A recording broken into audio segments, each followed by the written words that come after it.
Hello, అందరు ఎలా ఉన్నారు? ముందుగా అందరికీ ధన్యవాదాలు.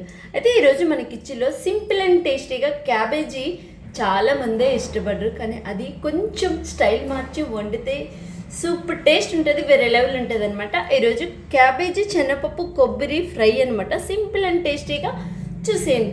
ఇక్కడ నేను కేజీ క్యాబేజీ తీసుకున్నాను. దీన్ని ముందుగా చిన్న చిన్న ముక్కల మాదిరిగా కట్ చేసుకోవాలి. కేజీ క్యాబేజీ కోసం కాస్తంత శనగపప్పుని అరగంట సేపైనా గంట సేపైనా మీకు టైం ఉంటే గంట ముందు నీటిలో నానబెట్టుకోండి. ఓకే, ఇప్పుడు మనం క్యాబేజీని చిన్న చిన్న ముక్కలు మనం తీసుకున్న క్యాబేజ్ అంతా ఇలా చిన్న ముక్కల మాదిరిగా కట్ చేసుకోవాలి. మనం గంట సేపు ముందు నానబెట్టుకుని శనగపప్పు చూసారా, మంచిగా నానిపోయింది. వాటర్ అంతా వడకెట్టుకుని పక్కన పెట్టుకోవాలి. మిగతా ప్రాసెస్ ఏంటో చూసేయండి. లోపైన బాండి పెట్టుకున్నాము. ఈ బాండీలో 2½ స్పూన్ వరకు నూనె అయితే పోసుకోవాలి. కాస్తంత నూనె వేడెక్కిన తర్వాత కాస్తంత ఆవాలు వేసుకోండి. ఆవాలు వేస్తే కాస్తంత చిటిపట్లాడాలి. కాస్తంత అలాగే జీలకర్రని కూడా వేసుకోవాలి. ఆవాలు అయితే చిట్పట్లాడేసాయి కదా, నానబెట్టకుండా శనగపప్పును వేసుకోవాలి.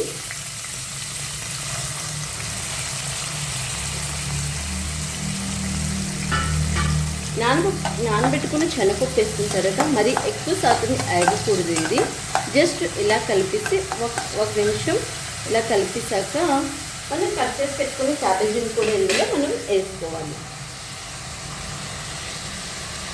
క్యాబేజీ ఫ్రెష్గా వండుకున్నప్పుడు వండుకుంటే టేస్ట్ బాగుంటుంది. ఎక్కువ శాతం అవసరం లేదు. ఓకే, ఒక్కసారి మనం పోపు క్యాబేజీ కలిసేలాగా మనం కలిపిస్తున్నాం. ఒకసారి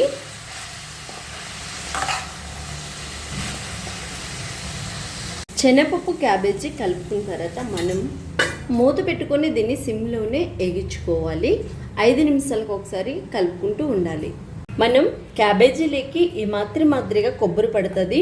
ఒక 8 పచ్చిమిరపకాయలు కూడా. ఇంకా ఈ ఫ్రైలో అవుట్ సైడ్ కారం, మసాలా కారం కానీ పచ్చికారం కానీ అస్సలు వేసుకోకూడదు. ఈ కొబ్బరి ఈ పచ్చిమిర్చిని మనం మిక్సీ పట్టుకోవాలి. ఇది మిక్సీలో వేసేసుకుందాం. వేసుకొని ఇలా కొబ్బరిని పచ్చిమిర్చిని మెత్తగా ఆడుకుందాం. మనం తీసుకునే పచ్చిమిర్చి కొబ్బరి ఇలా మెత్తగా మిక్సీ అయితే అయిపోయింది. చూసారా, గ్రీనిష్గా ఎంత బాగుందో, గ్రీన్ అండ్ వైట్. మన క్యాబేజీ అయితే హాఫ్ బాయిల్ అయిపోయింది. చూసారా ఎంత ఎక్కువ కలైనట్టుగా ఉండేదో, సగానికి అయితే అయిపోయింది. ఇలా హాఫ్ బాయిల్ అయిన తర్వాత మరి ఎక్కువగా ఎగించకూడదు. ఏ కాయగూర అయినా ఎక్కువగా ఎగితే రుచికరం అస్సలు ఉండదు. అందులో ఉన్న ప్రోటీన్ కూడా పోతుంది. కాస్తంత కరివేపాకును మనం ఇలా యాడ్ చేసుకున్నాము. కరివేపాకు యాడ్ చేసుకున్న తర్వాత మనం మిక్సీ పట్టుకున్న కొబ్బరి పచ్చిమిర్చిని కూడా ఇందులో మనం వేసుకోవాలి. ఈ కొబ్బరి పచ్చిమిర్చి కరివేపాకు వేసిన తర్వాత మనం పసుపును కూడా యాడ్ చేసుకోవాలి. తగినంత సాల్ట్ని కూడా మనం యాడ్ చేసుకున్నాము. కొబ్బరి వేసిన తర్వాత దీనికి రుచికి సరిపడగా సాల్ట్ని కూడా వేసుకుందాము. పసుపును కూడా యాడ్ చేసుకోవాలి.